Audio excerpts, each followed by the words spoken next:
Boa noite. Ele faz parte da história do cinema. Ele começou lá na década de 70, no Super 8, fazendo, vendo, corrigindo, fazendo, vendo, corrigindo, etc. e tal. Bom, hoje, além de ter recebido já vários prêmios no fazer, ele continua fazendo e também está ensinando, continua ensinando. É com ele, com Carlos Gervasi, que vamos conjugar verbos na primeira pessoa. Ele nasceu aqui em Porto Alegre. Ele é, além de cineasta, ele é escritor. Ele também é roteirista e é professor universitário. É formado em jornalismo pela PUC, tem doutorado em comunicação social também pela PUC, pós-doutorado em cinema pela Universidade de Sorbonne Nouvelle, em Paris. E hoje ele é professor na graduação e também no pós-graduação lá da PUC, na área de cinema, né? Eu já disse que ele começou no Super 8, teve vários prêmios, não apenas aqui no Brasil, mas também menções honrosas fora do Brasil. Ele escreveu diversos roteiros para a Rede Globo, entre eles a minissérie Memorial de Maria Moura, engraçadinha, Luna Caliente, e tem feito outros trabalhos para a Globo. Como escritor, ele tem 2 livros didáticos e tem 4 livros de ficção, 2 romances e 2 livros de contos. Eu não contei ainda, mas ele foi ligado em música, fez parte dos Replicantes. Começou como baterista, continuou como vocalista e hoje, não sei, está meio parado, eu acho. Ele fundou a Invídio Produções Cinematográficas em 84, junto com a Luciana Tomasi. Ele foi um dos fundadores da Casa de Cinema em 87 e desde 2011 ele está, o que ele criou também, Prana Filmes, tendo como sócia a produtora Luciana Tomasi, que não é apenas sócia na produtora, mas também é sócia na casa, na cama, na cozinha, etc. e tal, casado com ela. Bom, tem uma outra coisa, ele adora inventar coisas. Recentemente, inventou uma nova forma de distribuir filmes. Começou com 3 Fs, um filme feito com seus alunos. Ele disponibilizou o filme ao mesmo tempo, cinema, televisão, DVD e internet. E fez a mesma coisa com o filme Menos Que Nada, em 2012. Tudo bem, Gervasi? Tudo bem, boa noite. Tudo bem, inventando coisas outras ou não? Sempre que dá um tempo, a gente tenta. E qual é a invenção agora? A invenção agora é ainda com o Menos Que Nada, que teve esse lançamento em 4 mídias diferentes ao mesmo tempo. Vamos para uma 5ª mídia. O que é isso? É o seguinte, é comum hoje os filmes fazerem audiodescrição. O que é audiodescrição? É uma versão do filme para deficientes visuais. Eu não me arrependo da minha escolha. Alguma coisa chama a atenção da jovem. Um homem de cerca de 35 anos, agachado no gramado, segura um graveto com mãos retorcidas e rói como se fosse um osso. Cutuca uma cadeira atirada no chão. Encolhe-se agarrado ao graveto. A jovem observa de longe com interesse. O homem fareja o ar. Levanta-se e dá alguns passos com as costas encurvadas. No DVD do Menos Que Nada tem essa versão. A gente fez uma sessão pública no Santander ali, foi super legal, foi super bacana. Mas eu fiquei pensando assim, a gente está muito limitado na audiodescrição, porque enquanto o filme está rolando, o narrador vai lá e entra e descreve a imagem, o que é muito legal, é muito bacana, mas te limita. Então eu pensei, como é que seria contar essa história só com áudio? Então nós remixamos o filme, né, inteiramente, com a participação importantíssima da grande atriz Mirna Spritzer, que tem larga experiência na radionovela, né, e ficou um novo filme. Até brinquei um pouquinho, porque aí é interessante brincar. Inventei um novo personagem, a Mirna, que não tem no filme, é um novo personagem, e mudei um pouco o final. Então, quem assistiu, ou quem ouviu o audiofilme vai talvez se surpreender um pouco. É projetado como aí? Não é projetado, É novela. Tu ouve. É radionovela. Nós vamos vender um CD com MP3. Então, tu pode botar no computador ou num CD player que toque MP3. Tu pode, por exemplo, estar viajando e ouvindo um filme. Tu não pode, como tu está dirigindo, tu não pode ver, tu vai ter alguns problemas graves, né? Mas por que não ouvir um filme? É o que nós vamos fazer. Bom, disponibilizando em todas essas mídias, que espaço, o que restou para o cinema? Quem é que vai ao cinema? Muita gente vai ao cinema ainda e eu adoro ir ao cinema. E enquanto espetáculo público, né, numa sala, né, com uma bela tela, com um som muito bom, eu acho que o cinema não morre nunca, sem dúvida. Mas uma coisa é tu ter esse lugar, outra coisa é tu ocupar esse lugar. Né? Quer dizer, no Brasil hoje a ocupação da rede pelos filmes nacionais é muito complicada. O que eu pensei já no tempo do 3Fs lá? Vamos para as salas e vamos fazer a divulgação, vamos tentar botar a maior quantidade possível de pessoas nas salas. Mas vamos ser realistas. Né? O público mesmo não vai acontecer nas salas. Vai acontecer em outras mídias. O pessoal vai ver o filme muito mais na TV, DVD, na internet, do que nas salas. Muito mais, sim. Mas no momento que tu fazes isso, tu não estás jogando contra a ida ao cinema? Se eu posso ver em casa, deitado no sofá, por que eu vou ao cinema? Mas se tu não tivesse a possibilidade de ver na TV ou ver na internet, se tu tivesse só a possibilidade de ir no cinema, e a gente tivesse números, se a gente tivesse uma tradição para um determinado tipo de cinema que as pessoas iriam no cinema, eu concordaria contigo imediatamente. Por que eu vou deixar de ocupar essa mídia aqui, em primeiro lugar, com exclusividade, para depois explorar as outras? Mas isso não acontece. Né? De cada, sei lá, vou chutar um pouco aqui, de cada 10 filmes brasileiros, um tem alguma chance de ocupar o mercado comercialmente falando. Os outros não. E quem determina isso é, além da própria qualidade do filme, qual é o valor de dinheiro que tu tem para fazer o lançamento do filme. Se tu não tem esse dinheiro, entrar exclusivamente nas salas hoje é dizer o seguinte, olha, eu vou mostrar o filme para praticamente ninguém. E isso deixa, o que acontece? Isso deixa um gosto muito ruim para o realizador. Claro. Né?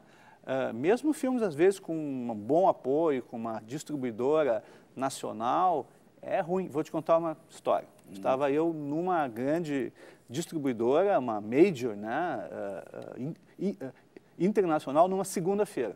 Estava lá conversando com o distribuidor, toca o telefone, ele atende o telefone. Olha, aqui é o cineasta tal. Era segunda-feira. E ele perguntou, como é que foi o meu filme, que tinha estreado na sexta. E o distribuidor disse para ele, o seu filme está morto, vamos enterrá-lo com dignidade. E era um bom filme? Era um bom filme. Então, isso é muito duro.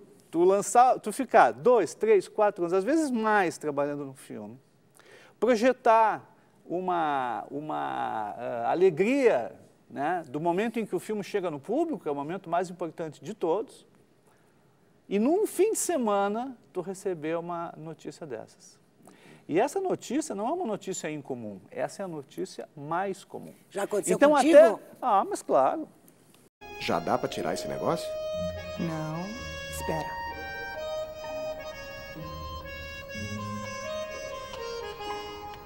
Pode tirar. Sal de Prata, por exemplo, um filme que a gente ficou fazendo durante muitos anos, havia uma expectativa muito grande, elenco muito legal, etc. Mas mesmo antes do lançamento, nós já tínhamos percebido que não ia rolar, que a distribuidora não ia rolar. Tu fizeste um filme que discute a utilização do filme. É um filme que, para o grande público, talvez não interesse. Tá? É verdade. Mas para o público que faz cinema, interessa muito. É verdade. Tá? E não teve este público, pelo menos. Eu acho que o Sal de Prata chegou talvez a 40 mil espectadores. Na época, a gente pensou, muito pouco, muito pouco. Hoje seria um número muito bom, né? O nosso mercado diminuiu até para esse tipo de filme, né? Mas não. Comparando com a expectativa que se tinha e o que aconteceu no primeiro final de semana. Porque o primeiro final de semana decide tudo. Para o bem ou para o mal. Nos Estados Unidos, a gente importou esse esquema dos Estados Unidos. Nós importamos. Assim como nós importamos certos modelos de produção, a gente importou as próprias majors, né, que a gente não importou, elas vieram para cá, elas foram aos poucos estabelecendo um modelo de lançamento brasileiro que é muito parecido com o lançamento norte-americano. Que é o quê? Tu gasta X para fazer o filme e tu gasta pelo menos X dividido por 2, às vezes mais um X, para lançar.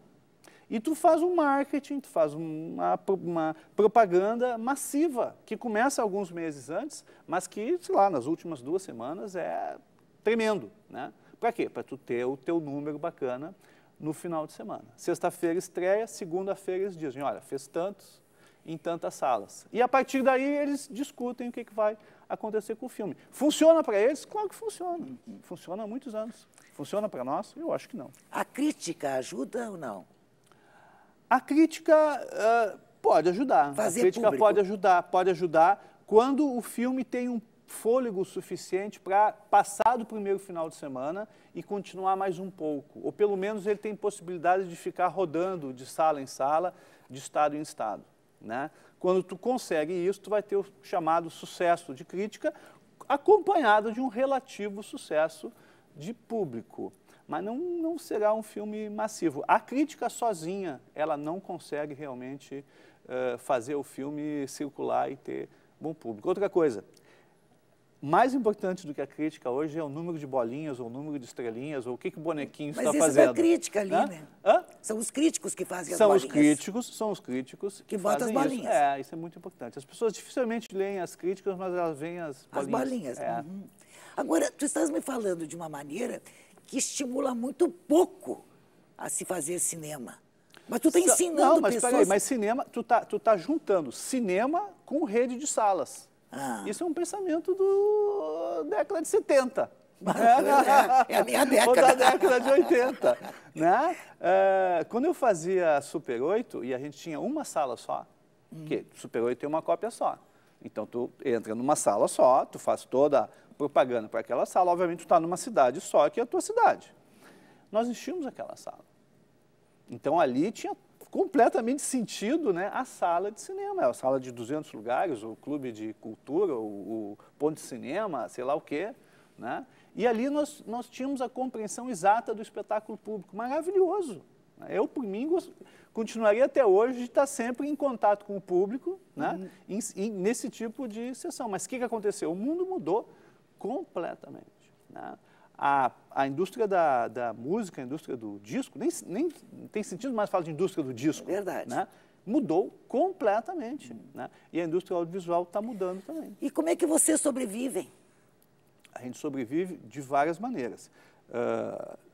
No cinema, exclusivamente no cinema. Hoje, no Brasil, não é só no Brasil, mas é uma situação de muitos países, da Europa, inclusive, né, com cinematografias fortes. Os filmes, eles só têm sentido econômico com algum tipo de parceria, de patrocínio, chama como tu quiser. Por exemplo, tu vai para a Espanha, para a Inglaterra, para a Alemanha, até para a França. Se tu tirar as TVs, os filmes desabam, economicamente falando. Enquanto obra cultural, enquanto obra artística, usa a maneira de tu julgar o filme completamente diferente. Mas enquanto produto comercial, se as TVs não estiverem lá, apoiando na produção e depois exibindo o filme, é muito difícil. Sobram muito poucos. Sobram muito poucos. Tá?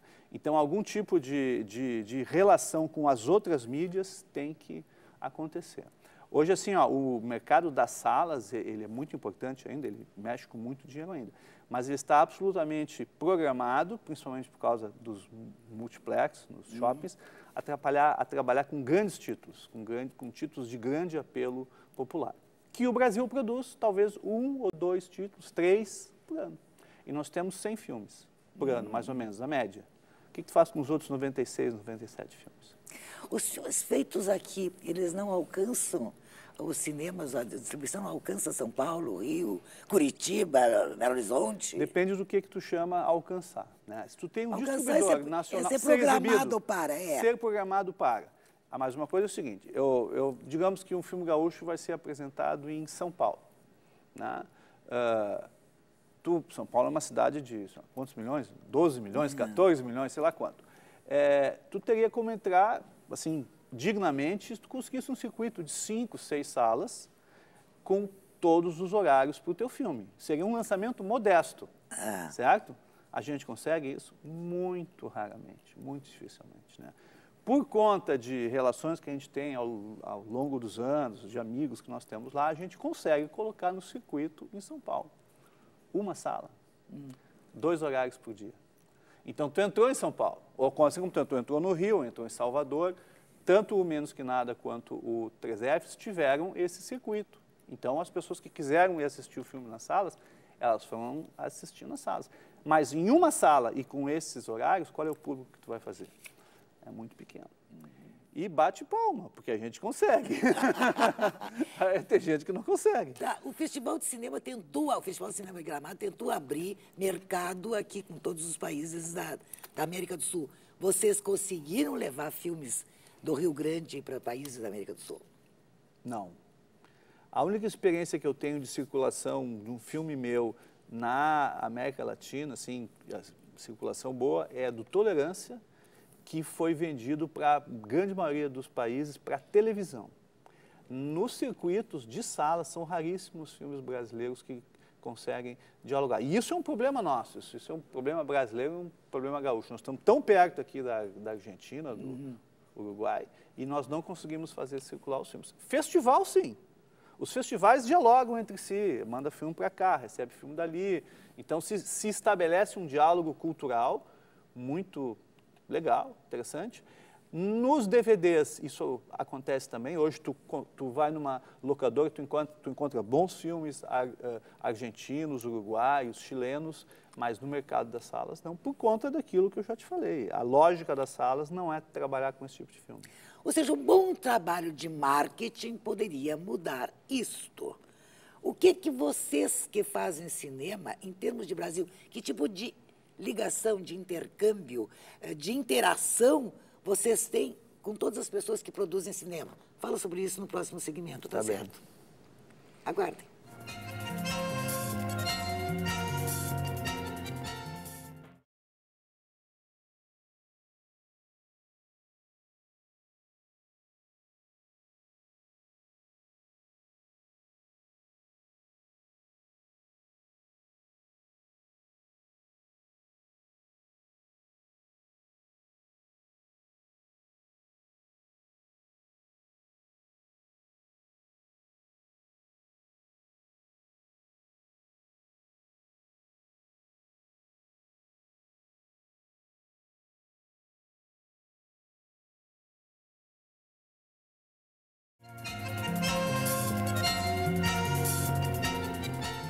Nós continuamos conjugando verbos na primeira pessoa com o cineasta premiadíssimo e professor universitário, Carlos Gervasi. Os contatos com a nossa produção, ou seja, com a Paola, podem ser feitos pelo nosso endereço eletrônico, primeirapessoa@tve.com.br, ou pelo nosso telefone, 3230 2835. Gervasi, tu falaste que um grande trabalho de marketing poderia ajudar a melhorar, etc. e tal. Bom, vocês fazem cinema aqui, fazem em São Paulo, no Rio, em Curitiba, não sei lá. Por que os cineastas não se unem e não fazem um grande trabalho de marketing? Unir cineastas não é um trabalho fácil. Você só sabe competir? Não, nós temos uma rede de amizades. Na internet, hoje, a gente tem, por exemplo, uma coisa que a gente não tinha antes, que são as listas de cineastas. Então, nós ficamos sabendo das questões políticas e das questões econômicas com uma agilidade que nós não tínhamos antes. Nós somos capazes de nos articular bem rapidamente. E nós temos até associações que são nacionais, ou pelo menos as associações regionais, elas se complementam, digamos assim. Mas não é o suficiente para tu ter realmente uma nova configuração do mercado para o cinema brasileiro. Isso passa por questões econômicas de base. Uma das grandes discussões, só para te dar um exemplo, preço do ingresso. Muito se diz, o preço do ingresso está muito alto, então o cinema está muito direcionado para pessoas de grande poder aquisitivo que vão nos shoppings. Quando o cinema brasileiro sempre foi um cinema popular, um cinema que atraía a classe média baixa, um cinema de rua, né? Pelas pesquisas, as pessoas continuam a fim de ver filmes brasileiros, mas não têm condições de fazer. Então, o que se quer? Sempre se fala, vamos baixar o preço do ingresso, não baixa nunca. Então vamos fazer o Vale Cultura. O Vale Cultura. No Vale Cultura, teoricamente, é uma ideia para injetar muito dinheiro na cultura para pessoas de classe média e classe média abaixo, certo? É um benefício em duas pontas. Uma é que, pela primeira vez, põe na mão do trabalhador a escolha do que ele quer consumir na cultura e, por outro lado, afeta também o produtor cultural, porque ele vai passar a ter mais pessoas podendo assistir à sua produção. Vamos ver o que acontece. Quanto por cento desses Vale Cultura vão entrar na rede dos cinemas? Isso é uma coisa que a gente está esperando com uma certa expectativa boa, assim. Se vai funcionar ou não, não sei. Outra, salas populares. Salas em que pudessem ter, digamos assim, menos luxuosas do que as salas atuais, em lugares onde não tem cinema, periferias, bairros mais populares, e com preço, sei lá, R$1, R$2. Será que as pessoas vão deixar de ver TV para ir no cinema? Alguns acham que sim. Eu acho que também é uma ideia interessante. Pois é, então, e tem os cinemas alternativos, né? Nós temos aqui casas pequenas, populares, no centro, inclusive uma casa de cinema pela qual vocês são responsáveis, a que tua é o Cine produtora Santander Cultural. Cine Santander. Pois é, É a que Plena Filmes que compromisso programa. vocês têm com o cineasta brasileiro? Compromisso permanente. Estamos permanentemente recebendo pedidos de exibição de filmes brasileiros e quase todos eles a gente aceita. O que nós temos que fazer? Nós, como um exibidor, aí falando como exibidor, nós temos que pensar que filmes vão entrar no cinema de modo que haja um público para este filme, nem que seja um público pequeno ou médio. E com o tempo a gente vai compreendendo como fazer uma programação, uma lógica de programação para que esses filmes sejam vistos por pessoas. Não adianta só exibir para uma sala vazia. Bom, tu está falando em preço de ingresso e cinema brasileiro, mas de repente acontecem alguns fenômenos, como aqueles negócios, se eu fosse você, se tu fosse eu, comédias do tipo. E também Tropa de Elite. Tropa de Elite, sem dúvida. Quer dizer, estou falando de dois tipos de filmes Você diferentes. citaste 2 blockbusters nacionais. Isto, e que são diferentes. Né? Um E tem que qualidade. ótimo que eles existam. Tá, e aí? Como é que aí o público não tem problema de dinheiro, aí o público não tem problema de sair? O que acontece? Porque eles são produzidos e são lançados com a mesma lógica dos blockbusters norte-americanos. Quer dizer, eles são, desde o início do seu processo, eles são concebidos para chegar no público com, digamos assim, com qualidades estéticas, qualidades de linguagem que vão ao encontro do que o público quer, né? Lembrando que o Tropa de Elite 2 é assim, porque o Tropa de Elite 1 né, formou esse público. O Tropa de Elite 1 foi um fenômeno até inesperado, digamos assim. Mas Se Eu Fosse Você, De Pernas pro Ar, as comédias de modo geral, né, que tem feito grande público, eles são produtos criados para o mercado, né? Para o bem e para o mal. Isso é bom? Claro que é bom, porque quando tu vai lançar, tu sabe que tipo de marketing tu vai fazer, quantos cinemas tu vai ter, que tipo de propaganda deve ser feita. E eles podem até errar, mas a possibilidade de êxito é muito grande, né? Ou seja, é um lançamento esperto, do ponto de vista comercial, do ponto de vista financeiro, sem dúvida. E todos os países do mundo precisam ter, né, lançamentos desse tipo. Mas, como já disse em sala de aula, o saudoso professor Aníbal Damasceno Ferreira. Saudoso mesmo. Saudoso. Arte não tem nada a ver com esperteza. Pois é, tu disseste assim, de repente, voltado para o mercado, visando o mercado. Tu está falando nisso, assim, tem concessões ao mercado nesses filmes? Mas é óbvio. Tem? Concessões todo mundo tem. Né? Tu tens concessões? Limites, mas é claro, todo mundo tem limites dentro do que pode fazer. O limite número 1 para qualquer cineasta chama-se orçamento. Tu tem um orçamento, tem X dinheiro para fazer o filme e tu vai fazer o filme de acordo com as condições que tu tem. São tantos dias filmando, tanto dinheiro para elenco, tanto dinheiro para parte técnica, né? De certo modo, tu está concedendo para o mundo, para a realidade. Tu quer fazer uma coisa sem concessão, 2 vias, literatura e música. Literatura tu faz sozinho, as palavras te conduzem a qualquer lugar, né? É a tua habilidade de lidar com ela. E música, claro, música, no meu caso, sempre eu fiz música com outras pessoas junto, né? Mas música, tu pode escrever uma sinfonia maravilhosa sozinha, sem limite nenhum. Cinema sempre foi e sempre será uma arte do possível. Pois é, eu uma vez ouvi uma frase que é atribuída ao Barreto, Barreto Pai, eu acho até. Barretão.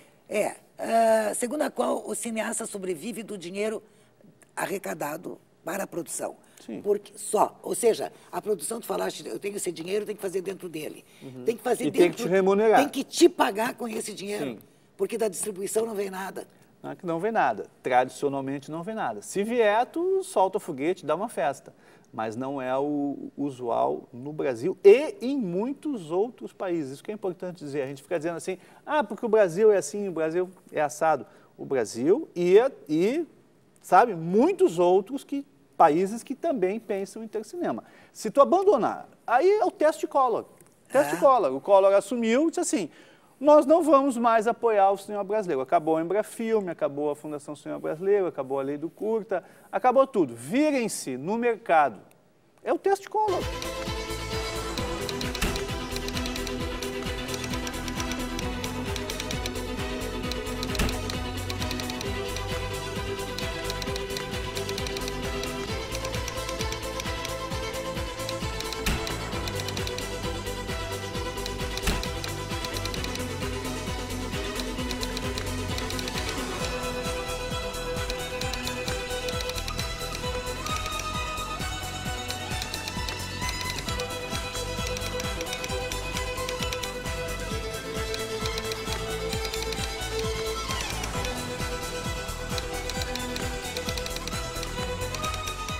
O que aconteceu? Acabou o cinema. Ali a gente viu, claramente, o cinema só surgiu por conta de uma nova articulação, Lei Rouanet, né? Depois Lei do Audiovisual, e aos pouquinhos o cinema brasileiro foi ficando mais forte de novo. Mas ali ficou claro, né? Ou seja, aquele investidor, aquele produtor que investe no cinema, isso não existe. Exclusivamente no cinema aqui no Brasil, não. O que tu tem hoje são investidores que se articulam para investir na televisão, no cinema, na publicidade, em eventos esportivos, entendeu? Ninguém vai botar todo o seu dinheiro num filme. É um investimento de risco muito grande, né? O que fazem os americanos? Muito espertamente há muito tempo. Eles não botam todo o dinheiro num filme só, um estúdio, sei lá, uma Warner, uma Fox, entendeu? Uma Sony hoje. Eles têm 10 filmes, 10, 15, 20 filmes pesados, né? 3, 4, 5 vão muito bem, 6, 7 mais ou menos, e os outros lá vão mal. A gente nem sabe deles às vezes, né? Mas nesse fluxo contínuo de produção, há um lucro, né?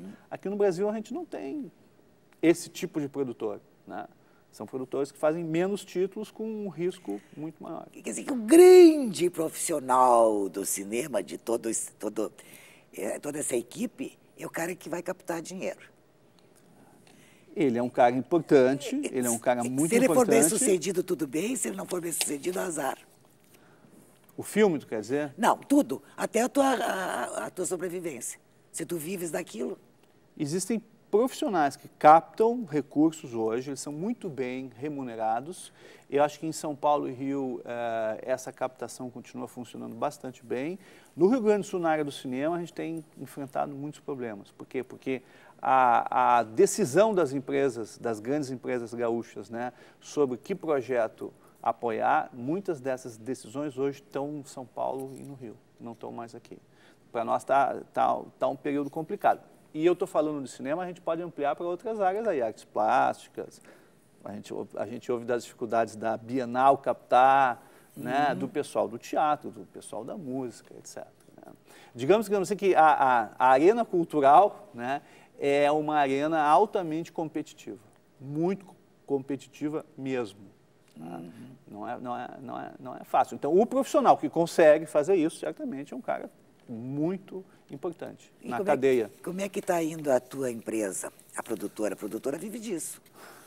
A Prana surgiu em 2011 e a gente teve muita sorte, eu acho, porque a gente estava terminando de fazer um filme, que era o Menos Que Nada. Então, a gente saiu da casa de cinema, continuamos trabalhando no filme, o filme foi lançado, foi muito bem. E logo a seguir a gente engatou um segundo projeto chamado Primeiro Filme, com apoio do Santander, que é um projeto fantástico de ensino de cinema no ensino médio e no ensino fundamental. Primeiro filme tem um livro teu chamado Primeiro Filme Exatamente, também. exatamente. O livro foi a base de tudo. Né? Eu dou aula há muito tempo na universidade, acho que ensinar o audiovisual é um negócio tremendamente importante, né?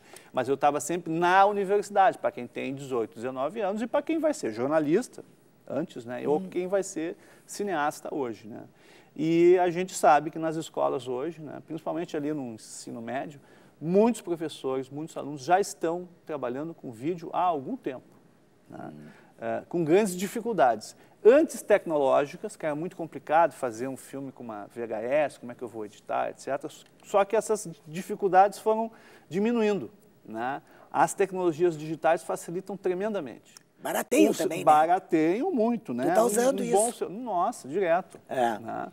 Então, nas escolas hoje, com uma câmera fotográfica, com capacidade de vídeo, ou até com um celular, é possível tranquilamente fazer um vídeo, fazer um filme, né? A dificuldade qual é? É como contar a história, cinematograficamente falando, né? Então, é uma dificuldade linguística, é uma dificuldade narrativa. Então, eu escrevi um livro para esses caras, entendeu? É um livro sobre linguagem, sobre realização, sobre como é que se faz um filme, que E o filme existem que muitos mostra outros... isso. E o filme mostra isso. Que filme? Tu não disseste que tem um filme? Não, a gente fez...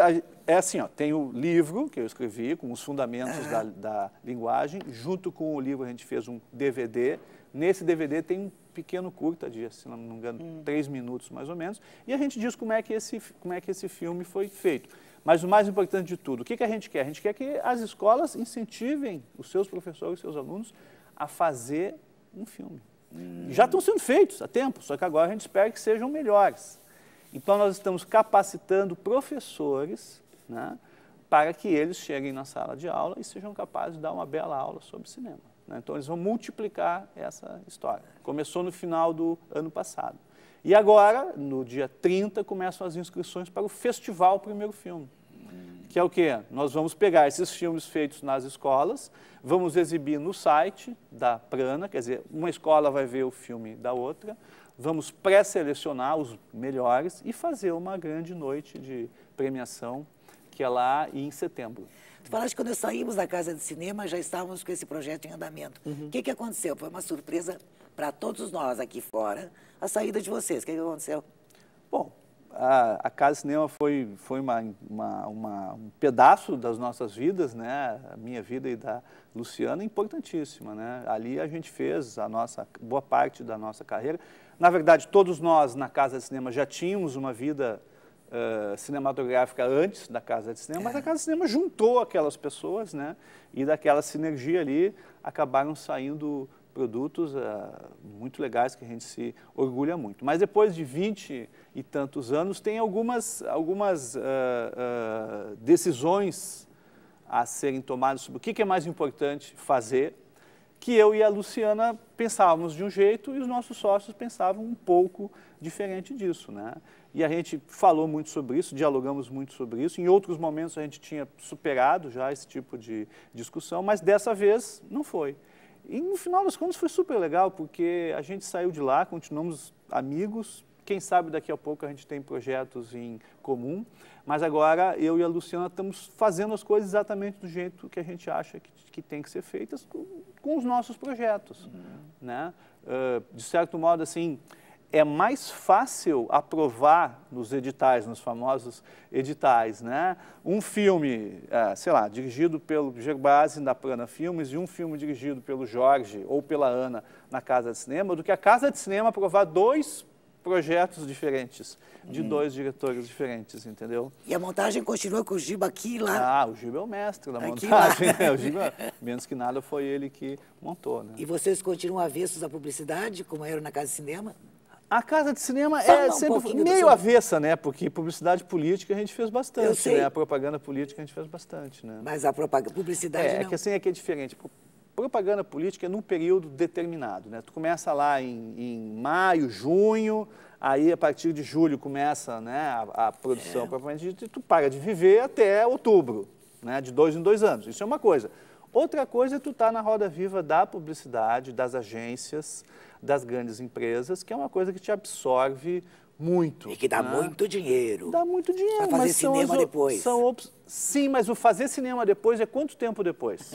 Isso que é o problema, entendeu? Digamos que tu monte uma super empresa, tu consiga terceirizar, né? Tu bota o pessoal a fazer publicidade e tu começa a fazer cinema. Sim, mas o que eles querem é o talento do cara que está fazendo cinema. Eles não querem lá os terceirizados, né?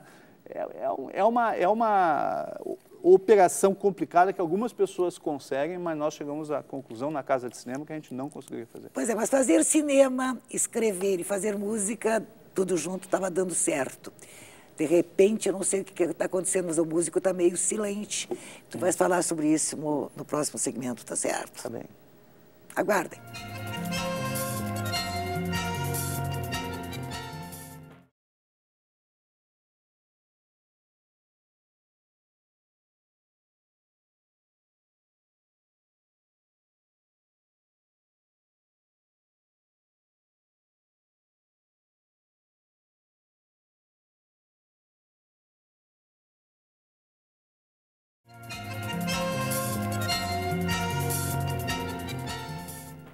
Nós continuamos conjugando verbos na primeira pessoa com Carlos Gerbasi.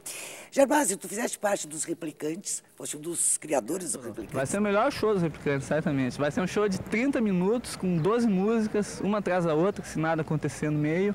E assim, muito porrada. A gente toca as velhas, né? Nicotina, Rockstar, etc., com uns arranjos um pouquinho diferentes, mas o que a gente queria mesmo é tocar só as novas, né? Que são as mais rápidas, as mais hardcore. Sim. Mas dando uma chance pro público, né? Que gosta de ouvir as velhas, a gente toca as velhas também.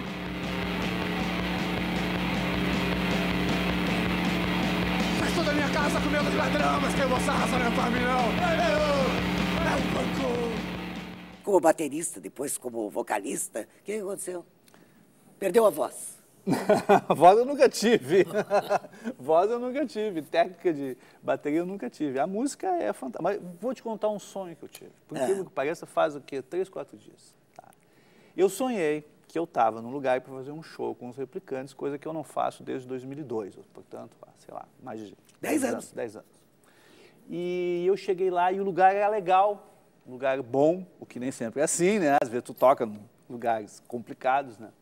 E tinha um palco legal e estava chegando muita gente. Aí eu cheguei pro Heron, baixista, meu grande amigo, e disse assim, pô, Heron, que legal, acho que hoje vai ser bom, né?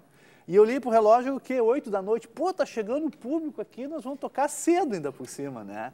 Aí ele olhou para mim e disse, Bas, tu não tá entendendo o quê? Não é o show só dos Replicantes, é um show coletivo. Eu disse, um show coletivo. São várias bandas. São várias bandas. E quando é que nós vamos tocar? Nós vamos tocar por último. Aí eu olhei pro relógio, vai ser às 2 da manhã? Vai ser 3 da manhã? Vai ser. Eu disse, o que eu tô fazendo aqui? É complicado, entendeu? É muito bom, eu sonhei agora e sonhei várias, quando eu saí dos Replicantes, sonhava com shows, tudo, porque a música é tremendamente emocional, né? É pouco racional, é muito emocional, é um esforço físico, no meu caso eu era baterista, e, enfim, suava muito, né? E como vocalista tu sua ainda mais, né? E é um momento de absoluta catarse, pelo menos para mim era, não tem nenhuma técnica vocal. Eu estava nos pequenos cantores do Colégio Anchieta, mas acho que o professor Tercílio Pofo nunca conseguiu me domar muito. Mas eu adorava fazer. Mas é uma coisa que te exige demais. E rock and roll, para tu fazer rock and roll, tu tem que estar muito disponível. Tá? Tu tem que estar disponível para fazer shows em lugares pequenos, ganhar pouco, viajar final de semana, fazer 3 shows seguidos. Chegar segunda-feira, eu ia trabalhar na PUC, ou ia fazer meus filmes.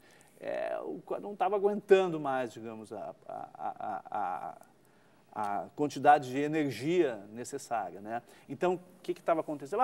Não, esse não quero fazer, isso aqui não dá, isso aqui, sabe? E rock and roll não é assim, tu tem que ir para a estrada. Mas a ideia, falei já com o Heron, com o Cláudio, com o Wander, com os demais Replicantes, com a Luciana, com a Júlia, enfim, com todos os atuais e ex-replicantes. No final desse ano, nós queremos fazer um grande show de 30 anos, porque os Replicantes começaram a ensaiar em dezembro de 83. Nós estamos em 2013. são 30 anos. Então, a nossa ideia é fazer um show histórico, assim, com todas as formações. Ótimo. Desde a formação primeira lá, dos primeiros ensaios, depois com o Wander, depois Vão com ocupar o palco inteiro, né? Tanta gente. Ah, quando todos estiverem no... Mas não é tanto assim, né? Porque são aquele núcleo dos 4 ali, eu, o Cláudio, o Heron e o Wander, depois o Kleber e a Júlia, e a Luciana nos teclados, e pessoas que eventualmente tocaram conosco, o Ricardo Cordeiro, o Quindim, né? E tu sai de casa para ouvir uma banda? Ah, eu saio ainda, de vez em quando eu saio. De vez em quando eu saio.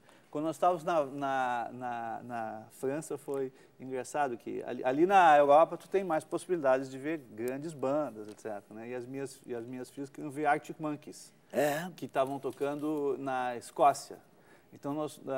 mentira, na Escócia foi outra banda. Eles estavam tocando em Rennes, que é perto de Paris. Então nós pegamos um trem, fomos a Rennes e vimos Arctic Monkeys. Né? E, enfim, quando os Rolling Stones vêm aí, eu sempre venho. Fui ver Madonna. Poxa! Eu fui na Madonna, maravilhosa Madonna, né? Madonna foi engraçado, porque assim, ela atrasou muito o show. Parecia show dos replicantes, assim, não começa nunca. E aí é o seguinte, todo mundo cansado, e de pé, né? Não tinha onde sentar, nós estávamos no palco ali, muito perto do palco.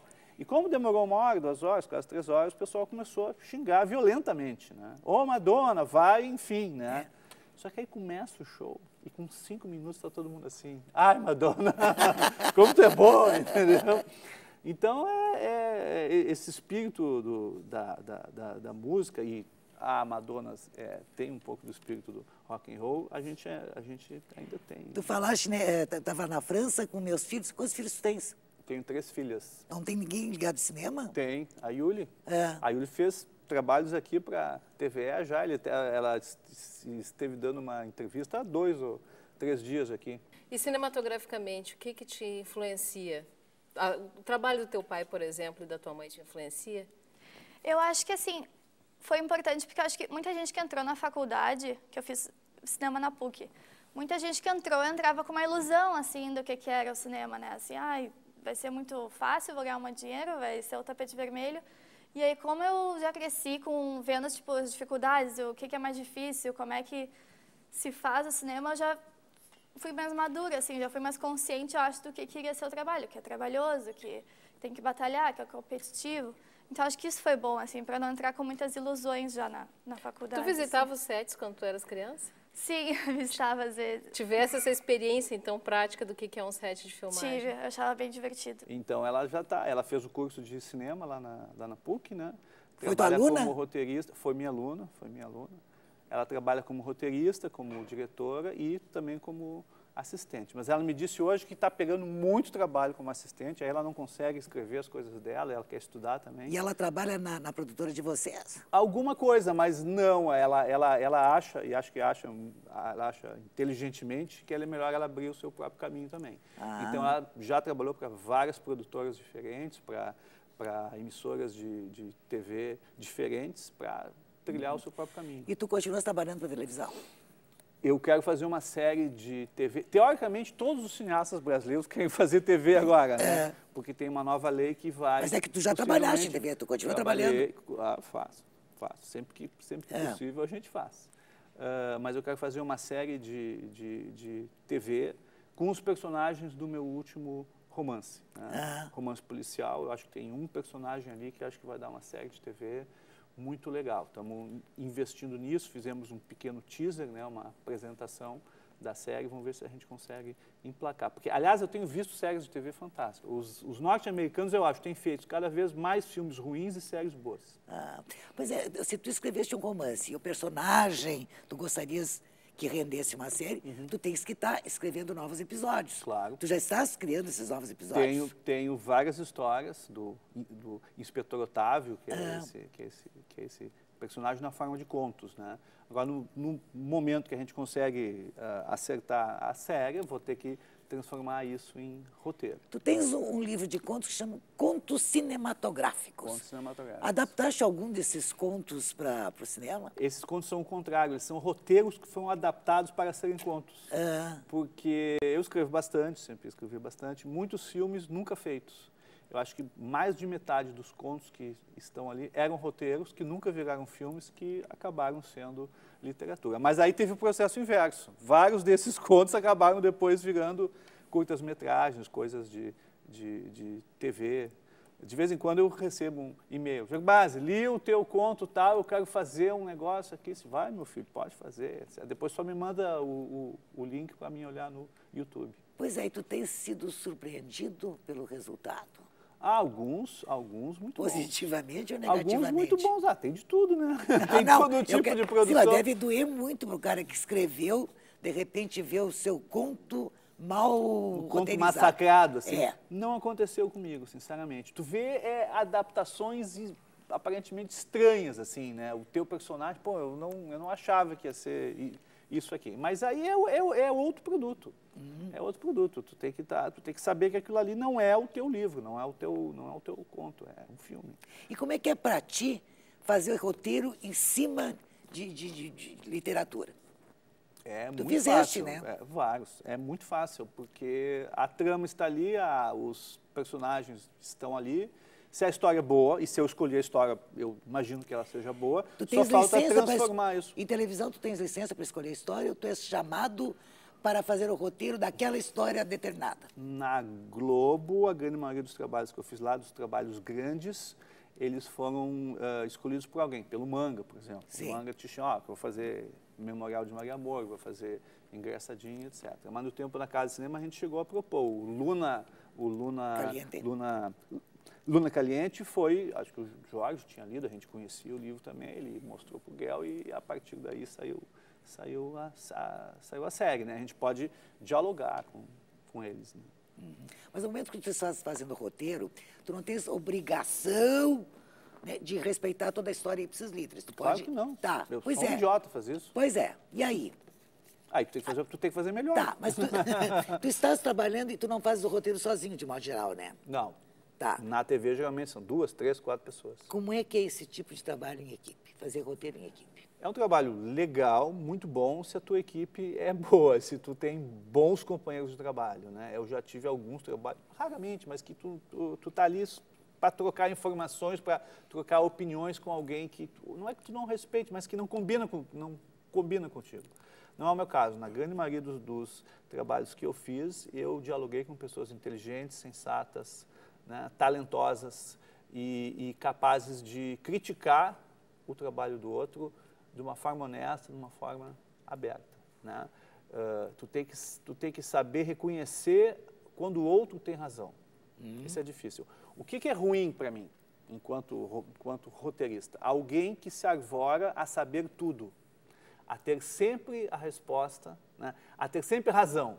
Entendeu? Então, qualquer coisa que tu mostre para essa pessoa vai julgar aquilo com base nos pressupostos dele, né? Mas, assim, mais uma vez, na grande maioria, né, dos trabalhos que eu tive, eu dialoguei com pessoas, né? E quando tu tem a tua opinião e eu tenho a minha, e a gente discute isso, e tem uma outra pessoa ouvindo, a gente, de repente, nem eu estou certo, nem tu está certo. É uma outra coisa que tem que ser feita, né? E aí, essa troca de ideias pode gerar produtos muito legais. Pois é. Em suma, se tu tem um chefe, que o teu chefe seja muito bom, seja muito talentoso, entendeu? Porque assim, na televisão, ao contrário do cinema, tem uma hierarquia. Esse aqui manda nesse, que manda nesse, que manda nesse. O dono da emissora, né, tem as suas pessoas escaladas para dirigir uma coisa. Se eles forem inteligentes, é ótimo. Senão está ralado. Na equipe de trabalho é assim, o que te incomoda é uma pessoa dona da verdade. É, os donos da verdade. Em qualquer... E no exercício de viver, hein? O que te incomoda? Nossa, o que me incomoda no exercício de viver... me incomoda isso, eventualmente. E tu tens encontrado isto? Eventualmente. Na verdade, assim, ó, PUC. Universidade. Eu estou lá há 30 anos, por quê? Porque eu acho que eu nunca encontrei isso, sabe? Aí, com os colegas que eu tenho lá na PUC, no jornalismo, no cinema, hoje, no pós-graduação, a gente encontra diálogo, a gente encontra né, possibilidades de dizer, ó, eu acho isso, eu acho aquilo, eu quero, gostaria de fazer isso, gostaria de fazer aquilo, e tu tem obrigações. Tu tem tantos orientados, tu dá X aulas, tu tem as disciplinas, tu tem os teus alunos, etc. Né? Por isso que eu estou lá. Né? O meu emprego, propriamente dito, né, formal, é esse. Eu me sinto bastante livre lá na PUC. A PUC ainda, priscas eras, né, quando eu estava fazendo Deus Ex Machina, proporcionou que eu fosse para a França com o filme, mostrar o filme Clermont-Ferrand. Qual é o patrão que vai te mandar para a Europa para tu mostrar o teu trabalho? Mas faz tempo, só te mandou aquela vez? Não, isso foi aquela vez. Mas agora, em 2010, eu fiquei 6 meses na França fazendo pós-doutorado e a PUC manteve o meu salário. E eu ganhei a bolsa da CAPES. Foste com bolsa? Fui com bolsa, claro. Nunca maneira de ir com bolsa, né? Então, mais uma vez, né? É uma instituição, é um empregador, digamos assim, que acredita no aperfeiçoamento do seu funcionário. E os recursos de trabalho, por exemplo, fazer um filme lá com os teus alunos? A PUC te oferece tudo? Nossa, tudo. O curso de cinema é um curso, não tem muitos alunos, mas tem entrada constante de alunos e nossos equipamentos são de primeira qualidade. E que tipo de aluno, hein? Que tipo de aluno? De vários tipos. Tá? Desde aquele aluno que está lá financiado pelo pai, tem 18 anos de idade, né? Talvez nem saiba bem o que quer da vida, mas o que o pai está proporcionando para ele um curso de cinema, o que é maravilhoso para quem pode, até aluno do ProUni, que se rasga, né? Que faz de tudo, que estudou em escola pública e que consegue o ProUni e que está lá fazendo o curso. Tá? Eles se encontram na sala de aula com vários outros tipos de